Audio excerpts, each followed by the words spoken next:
Sa tingin niyo sir, magkasabwat ang Duterte at Marcos? Yes, magkasabwat. Sinasabi ko na nga ba, yung one very concrete example, 125 million po noong December 2022. 6 months pa lang silang nakaupo sa pwesto. Binigyan ni Marcos ng 125 million na confidential fund itong Sara Duterte. Sinong nagbigay sa kanya ng authorization na magawin yun? It is unconstitutional. It is not in the GAA budget of 2022. Nilabag niya mismo, siya na presidente, Pangulo. So he is impeachable also. Pagdating ito ng Sara, tuwang-tuwa, nakuha yung 125 million. Real that in 11 days. Oh. So, kung mapapansin nyo po dito sa bidyong ito, galit na galit po yung matandang ito kay Sara Duterte at kay Pangulong Bongbong Marcos. Kasi ito daw si Pangulo, binigyan daw ng confidential funds itong si Sara Duterte at Winaldas. Alam nyo, lahat naman po may confidential funds ang Office of the President, no? Office of the Vice President, meron at iba pa. Diba? Merong confidential funds yan. Diba? At hindi nakasalanan ng Pangulo kung si Sara ay nagkaroon ng confidential funds. Ang mali nga lang dito kay Sara Duterte, winaldas niya in 11 days. Diba? Imagine, dahil sa kapalpakan ni Sara Duterte, nadadama yung Pangulong Bongbong Marcos at inaakusahan nitong taong ito. Diba? Inakusahan yung Pangulo. Galit na galit. Oo. Kumbaga sa Bisaya pa, pataka ragyaw-yaw si Lolo.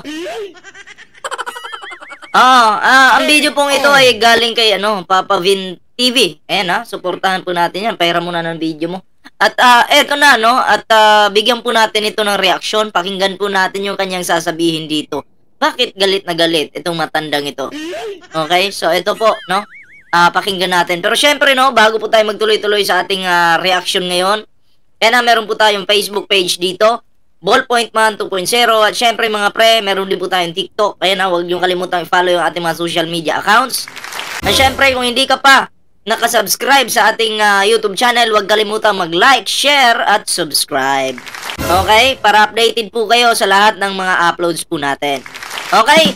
So, eto na, At salamat po sa mga bago nating dyan, sa mga bago nating subscriber. So, eto na. Yan, panoorin po natin. Bakit nagalit itong matandang ito? Diba? Akalain mo, si PBBM at mga Duterte, Sara Duterte, ay magkasabwat daw. Ano yung dahilan niya? Okay, panoorin po natin. Ginamitan nila ng iisang IP address, 192.168.0.2. Kaya yan nanalo itong Marcos at Duterte na yan. Sila ang naluklok. At ang naluklok sa kanila ay makina. Parang pinapalabas dito po nitong matandang ito na ang Marcos administration, si PBBM at Sara Duterte ay nandaya. Okay? Ako masasabi ko, wala po tayong matibay na ebidensya dyan na sila ay nandaya. Okay? Sadyang sila talaga yung binoto ng mga Pilipino. Oo. Sisisihin niyo yung machine? Pwede naman yan kung may hawak-hawak kayong ebidensya. Diba? Pwede yun. Pero kasi wala Wala pong ebidensya na patunay na ang si PBBM ay nandaya. Ewan ko lang kina Sara Duterte, malay ko ba dyan? Alam naman natin na gagawin yung lahat ng mga Duterte makaupo lang. Pero ang PBBM po, hindi niya po yan magagawa. 'Di ba? Halata naman sa mga kilos niya, mga pananalita niya Hindi siya yung ganung klaseng tao. Okay, tuloy natin 'to. Galing lahat ng problema natin ngayon. Sa tingin niyo po, 2 taon na at kalahati ang nakakalipas. Tubog tayong lahat sa utang. Hindi ba tayo nagigising sa ganyan? Mga anak natin, mga kaabu-abuhan natin, ang siyang magbabayad kasama na tayo. Yan po ang katotohanan. Gusto mong isiwalat. Kinakailangan mabago natin yung ating sistema ng eleksyon. Dahil dayaan po ang nangyayari. Makina ang naghahalal sa ating mga gobyerno ngayon na pinamumudaan ng hinayupak na George Garcia na yan, chairman ng Comelec. Alam mo, ang makina, mapapabilis yung trabaho sa bilangan Diba? Mapapabilis yung trabaho. Ikumpara nyo, kung tao yung magbibilang, posibleng pumalpak. Kumpara sa makina. Kung tao yung magbibilang, mas mataas yung porsyento na magkaroon ng dayaan. Tama? Kumpara sa makina. Nagigets nyo po yun? Kung ibabalik natin na tao yung, halimbawa lang, tao yung magbibilang. Okay? posible po na talagang magkaroon talaga ng dayaan. Tao eh. Or pwede rin pumalpak yung kanilang bilang. Tao eh. Diba? Kinakatikan naman ng Supreme Court na hanggang ngayon ay kinukurap hindi ba desisyonan yung aming mga petisyon tungkol dyan sa halalan na yan. At muli po mga kababayan, uulitin nila ang pagdadaya na yan ngayong May 2025. Kaya, manghuhula si tatay. Manghuhula. Uulitin daw. So, pinapalabas niya dito na may dayaan noong nakaraang eleksyon. Tapos uulitin daw ngayon. Tay, pahula nga ako. Pwede mo pahula sa'yo? Saan ka ba pwedeng makontak? Kasi may papahulaan ako. Gusto ko lang malaman kung sino-sino ba talagang mapapatawag na DDS dyan sa Quadcom. for me, I am calling all you, my brothers and sisters, let us boycott this May 2025 election. It is not going to be an honest and fair election. Pinalitan lang po nila yung Smartmatic ng Miro. Palit lang ng pangalan, Smartmatic to Miro, but it's still the same style of cheating. Yung tinatawag naman in the middle po, yung IP address, that is a blatant violation of our Omnibus Election Code. Yan po mga kababayan, ayusin na natin ang ating sistema. Solda, hindi na magtatagal dito sa mundong ibabaw na ito. Pero ako'y aalis na nababagabag. Huwag ka muna umalis, uy. Dahil sa mga nangyayari sa ating bayan, ako'y namumroblema sa mga kabataan ngayon na walang pakialam. Corrupted na ang mga mindset nila. Sa bagay, may punto ka doon. Mga kabataan ngayon, wala talagang pakialam sa mga nangyayari sa ating bansa. Hindi naman lahat may pake. Diba? Karamihan sa mga kabataan ngayon na lululong dyan sa games, party-party, diba? Hindi po sila nakapokus doon or nakatingin sa problema ng ating bansa. Totoo yan, naniniwala ako dyan. Ang akala nila, ang paglusay sa kaban ng bayan ay okay lang sa kanila. Hindi naman siguro. Kasi pag sinabing nilustay ni Sara, hindi talaga okay yan. Kahit sino yung makarinig, kahit sabihin mo pa walang alam tong tao na to, at bigla mong latagan ng ebidensya, sabihin mo, okay ba yung paglustay ng pera sa kaban ng bayan? Natural, sasabihin ng tao, hindi okay yan. Wala lang akong paki sa bansa, pero nung nakita ko na may ganun pala, hindi okay yun. Parang ganun eh, diba? Mag-ising po tayo mga kabataan, please. The youth is the hope of the fatherland. Delikado rin yung sinasabi mo sa kabataan. Manong, delikado yan kasi parang wala ka namang hawak na ebidensya tapos papalabasin mo na magnanakaw itong administrasyon na to. Diyan ka palpak. Pakitaan mo muna kami ng ebidensya. Hindi yung banat ka lang ng banat na wala naman sa lugar. Diba? I am calling on you, the youth. Ilaban natin ang ating bansa. Sa tingin niyo, sir, magkasabot ang Duterte at Marcos? Yes, magkasabwat. Sinasabi ko na nga ba, yung one very concrete example, 125 million po noong December 2022. 6 months pa lang silang nakaupo sa pwesto. Binigyan ni Marcos ng 125 million na confidential fund itong Sara Duterte. Sinong nagbigay sa kanya ng authorization na magawin yun? It is unconstitutional. It is not in the GAA budget of 2022. Nilabag niya mismo siya na presidente, Pangulo. So he is impeachable also. Pagdating ito Bobo. ang Sara, tuwang-tuwa, nakuha yung 125 million. We will start in 11 days. Ulitin ko po, ang Office of the President may confidential funds, ganun din si Sara, opisina ni Sara, at iba pa. Ang pagkakamali lang ni Sara, winaldas niya in 11 days. Yun. Diba? Hindi kasalanan ng Pangulo. Kung winaldas ni Sara yun, kasalanan ni Sara Duterte yun. At hindi mo pwedeng i-connect na dahil winaldas yan ni Sara Duterte, kasabot na yung Pangulo. Ang klaseng utak yan, tapos sasabihin mo, magising na yung mga kabataan, sinong papaniwalaan? Ikaw? Ikaw yung gusto namin paniwalaan? Or paniwalaan ng mga kabataan? Wala eh. Layo ng lipad ng utak mo. Kaya po, magkakasama sila. Sir, bakit na yun, sir? Nag-aaway sila. Siyempre, nag-aaway na sila dahil ang isa gustong makaposisyon. Ang pinag-aagawan nila ngayon is power. Absolute power. Akala ko ba magkasabwat? Alam mo yung kung magkasabwat talaga yung dalawa, hindi mag-aaway yan. Klase explanation itong matandang ito. Ang gulo mo! Ang gulo! Kung sinong mauupo bilang presidente. Kanya ng labanan. At para mawala yung threat, halimbawa, pag-usapan natin si Bongbong Marcos, mawala yung threat, kinakailangan tanggalin niya si Sara. At para naman mawala sa landas niya si BBM patungo sa presidency, kinakailangan tanggalin ni Sara si BBM. Yan ang naparang ngayon. Sir, nabanggit nyo kanina nagkaroon ng dayaan sa tingin mo yung galing 2022 election. 2022 election. So, sa tingin mo sir, sino dapat ang panalo doon para sa'yo? Hindi ko po masasabi kung sino ang nanalo kasi danaya nga eh. Actually, we are calling for a failure of election. Okay, let's have a stop election. Hindi mo masasabi kung sino yung panalo. Pero nasabi mo na nandaya sila. Hindi ko alam kung sabog ba itong matanda na to. Pasensya na po Hindi niya alam kung sino yung nanalo sa tingin niya. Pero alam niya na nandaya yung dalawa daw. Alam naman natin na ang sinungaling, pag sinungaling ka, kapatid ng ano yan, mandaraya. Sino ba yung sinungaling? O di ba mga Duterte? Ang Pangulo sinungaling ba? Hindi. Napakatinong tao ng Pangulo eh. Di ba? Ang gulo ng matandang ito ano? Lahat ng invalidated, lahat dapat ng eleksyon. Bukaba lahat yung mga nakaupong mga peke na yan. At gawin natin mausay yung ating election system. Yung pagbibilang ng boto po ay kailangan nakikita ng tao. Hindi yung makina lang. Pag ipinasok natin sa makina, wala na, hindi na natin nakikita. Programmers na ang gumagawa ng magic. Programmers. Mga IT professionals. Magaling ang Pilipino. Kung sa talimlim lang naman ang pag-uusapan, magaling ang Pilipino. Lalo na sa larangan ng IT. So, ibig sabihin sir, pabor kayo sa mano-mano?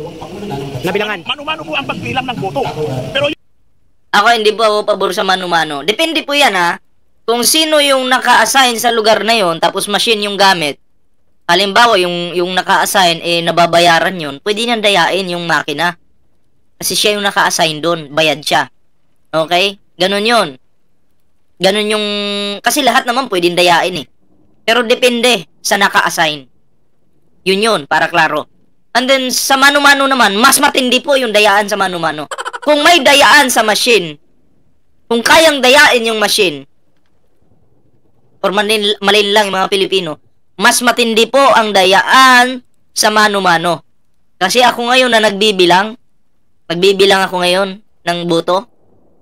Tapos, ang mangyayari, kampi ako sa politiko na to, ayaw ko dito. Siyempre, dahil mano-mano yung bilang, ang mangyayari, papaboran ko itong mano ko. Mandadaya ako naman dadaya, diba? Iba yun, kumbaga, sa buong bansa, magkakaroon po ng maraming dayaan sa iba't ibang bansa. Kasi may mga manok yung mga yan Diba? Halimbawa, ako, manok ko itong isa, ayaw ko naman kay Sara. Dadayain ko ngayon yan. Kahit hindi pa ako bayad, dahil ayaw ko manalo to Siyempre, itong manok ko, papalakihin ko yung bilang ng boto. Diba? Ganun yun. Kahit panalo na siya sa bilangan or sa totoong boto, mas palalakihin ko pa, mas dadayain ko pa. Yun po yung reality kapag mano-mano yung bilangan. Nagigets niyo po? Ngayon, sa makina naman, matindi rin yung dayaan sa makina. Halimbawa, yung naka-assign dyan, Maka Duterte. Diba? Siyempre, ang dadayain niya doon, ang ipapanalo niya doon, puro mga kampo ng Duterte. Diba? Kaya nga dapat talaga, hindi lang po nag-iisa, or hindi lang po 10, hindi lang 10 o 20, yung nakabantay dyan sa machine. Dapat marami po para ma-monitor kung alin ba talaga yung totoo at maiwasan po yung dayaan. Ganun yun. Kasi kung isa, 5, malay mo yung 5 magkakasabuhat lahat yan. De finish na. Ganun yun. Kaya itong sinasabi nitong matandang ito, malayo Hindi ako agree dyan. Yung transmission ng mga election returns, pwede nang by electronic transmission. Pero sir, matanong ko lang po, bakit po yung mga nakakalaban po ng mga during election na natalo, bakit po sila hindi nagko-complain? Bakit po kayo nagko-complain? Tama. Kung talagang may dayaan, bakit hindi sila nagko-complain? Sabihin, dinaya ako niya, tingnan natin yung sagot. That is a very good question. Kami may napapasabak kung bakit itong mga hinayutak na ito, ng mga kandidato ko, ng mga makabayan ko, na dinaya na sila, tahimik pa rin. Walang kimi. Tahimik na kami, hindi mo malaman kung nabayaran ba o napapanan Oh, mo. tamo! Tingnan, bubo ka, matanda ka! Tingnan mo! Dahil tahimik daw, nabayaran. Hindi niya alam kung nabayaran kung ano ba. Tanga ka ba? Oh? Sinasabi mo. Diba? Layo ng sagot, diba? Gusto niya lahat papabor sa kanya, no? Wala na yung pagmamali ng bayan. Nasaan? Inaban ninyo yung puto ng mga mamamayan, ha? Kasi kung matanda natin, sinabi rin ni Ang sarap ka dibatehin itong matandang ito. Ang sarap talaga. Oh, halimbawa ako ngayon. Natalo ako tapos alam ko may dayaan. Papayag ba ako? Si FPG nga dinaya ni Gloria Macapalang Ulo eh. 'Di ba? Uminga yung issue dahil may dayaan naman talaga. Dahil yung totoo yun, may dayaan. Pero sa panahon ni PBBM, nung nanalo siya bilang Pangulo, wala pong dayaan. Gawa-gawa lang ng matandang ito. former Dapat napatawag din itong mga ganito sa Quadcom kasi alam nyo, ano to sinisiraan yung ating gobyerno eh. Kumbaga, pinaparating sa mga Pilipino na mandaraya po ang ating gobyerno. Mandaraya yung Pangulo, di ba? Oo. Vice President Leni Robredo na Dapat yung mga ganitong kapansanan sa pag-iisip, tutukan po ng ating gobyerno. Ay, sorry. Kapansanan tuloy. Sorry, nadulas lang. normal daw at talo talaga siya, patinanggap niya yung pagkatalo niya. Ayun lang ang sabi niya, pero wala naman siyang pruweba. Oh, yun lang din yung sabi mo. Wala ka naman din pruweba. Yun lang yung sabi mo, nagigil tuloy ako eh. Yun lang yung sabi mo. Yun lang yung sabi mo na ano? May dayaan. Pero ang totoo, wala naman pala. 'Di ba? Oh, 'di ba? Fake news ka? Oh. Sinungaling ka? Lahat ng sinabi mo, bumalik agad sa'yo, no? Oh. Itong IT experts, yung tinatawag nating Entrio, na nag-examine nitong May 9, 2022 election at merong mga ebidensya na nagkadayaan. Oh, nasaan yung ebidensya? Ngayon na nga po yung 192.168.0.2 na IP address, ginamitan nila nun. Kaya yung 20 million votes in just 1 hour, pasok! Pero hindi natin nakita. Yun ang matindi. So, wala po, hindi ako makakapagsabi kung sino natalo. So, ibig sabihin, sir, si Vito Leni nabayaran kasi hindi na siya Hindi siya nag-complain, natalo eh. Ibig sabihin, si Leni Robredo nabayaran. Sige nga, tinan natin yung sagot. Hindi ko po masasabi kung siya ay nakapalang kung nabayaran o ano sa pananahimik niya. Pero ako, ito may masasabi ko sa kanya, bilang Pilipino, pipilin eh. Pilipino ka naman! Kailangan mo lang ba? Lahat ng kinakalaban ng kupal na matandang to Lahat kinakalaban na. Anong gusto mong gawin ni Leni Robredo? Mag-ala Sara Duterte, manggulo? Tanggap naman niya yung pagkatalo niya. At nakikita po ni Leni Robredo na malinis po ang eleksyon. Okay, malinis. Kasi kung may dayaan lang, hindi na rin naman po papayag yung mga Pilipino magkaroon ng dayaan. Mag-iingay po yung mga yan. Ang nakakapagtaka nga lang dito, ikaw lang yung nag-iingay. Gumagawa ka ng sarili mong istorya, kwento, siguro para pag-usapan ka. Bansa natin! Nakikita mo na yung resulta ng pinagagawa nitong mga hinayukan na ito na nakaupo ngayon. Hindi ka man lang tumitinag sa kinaupuan mo. Tingnan mo. Ang lolo ko ito, sampalin ko yung utak eh. Piyo ba? Kay former Senador Manny Pacquiao na tumakbo rin sa Ganun din ang mga mensahe ko nila. Sila Lacson. Yan, sila. Huwag mo sabihin, nabayaran din si Pacquiao. Yorme, bakit mo lang katinang-tinang itong mga hinayukan na ito? May ilaban ninyo ang bansa natin. Hindi na ito politika para sa bayan na ito. So, mensahe niyo po.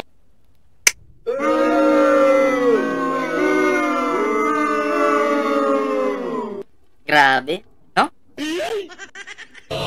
May ilaban ninyo ang bansa natin. Hindi na ito politika para sa bayan na ito. So, mensahe niyo po kay Yorme. Yan nga, Yorme, itumindig ka. Dahil lang nakatangayang ang bayan natin. Palagi namang nakatindig si Yorme Ano naman ang mga katiwalian na nangyayari ngayon sa bansa ng gobyerno natin na pinagagawa nila? Sino naghihirap? Ang mga mamamayang Pilipino. Samantalang kayong mga kandidato. Ang pangit din naman pag lahat ng mga Pilipino mayayaman. Oo. Lahat tayo, maraming mamamatay pag lahat ng Pilipino mayaman. Nagagets mo ba? Kaya mas okay lang na may mayaman, may mahirap sa ating bansa. Normal yan. Normal yan. Ha? Kasi pag lahat tayo mayaman, maraming mamamatay sa gutom. Bakit pa magtatrabaho yung iba? Ang dami ng pera. Ha? Milyon-milyon na kayo. Milyonaryo na kayo. Wala na kayong problema. At yung halaga ng pag lahat mayaman, lahat tayo sa bansang ito mayaman, ang halaga po ng pera natin lalo pang babagsak yan. Oo. Isip-isip din, tanda. Maisip ka. Alam niyo po ba yung mga kandidato? Hindi pwede na ang mga Pilipino dito sa ating bansa ay mayaman lahat. Hindi pwede na ang mga tao sa bawat bansa ay mayaman lahat. Nabuang na. Meron silang ng campaign funds. Pag hindi nila naubos yung campaign funds, sa kanila na. So, milyonaryo sila. Pero sa tanong ko lang So, yun lang po yung video, no? Bobo itong na-reactionan natin.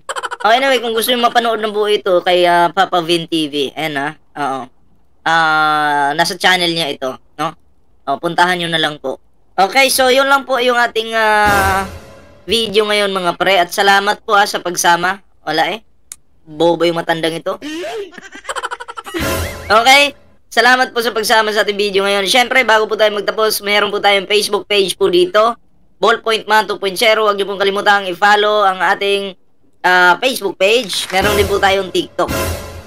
Sa hindi pa po nakasubscribe sa ating YouTube channel, huwag kalimutang mag-like, share, at subscribe, and also share this video, ha? Share! Sa mga bago nating subscriber, maraming salamat po. Okay, so yun lang po muna yung ating video. Ingat po, kita-kits po sa susunod na video.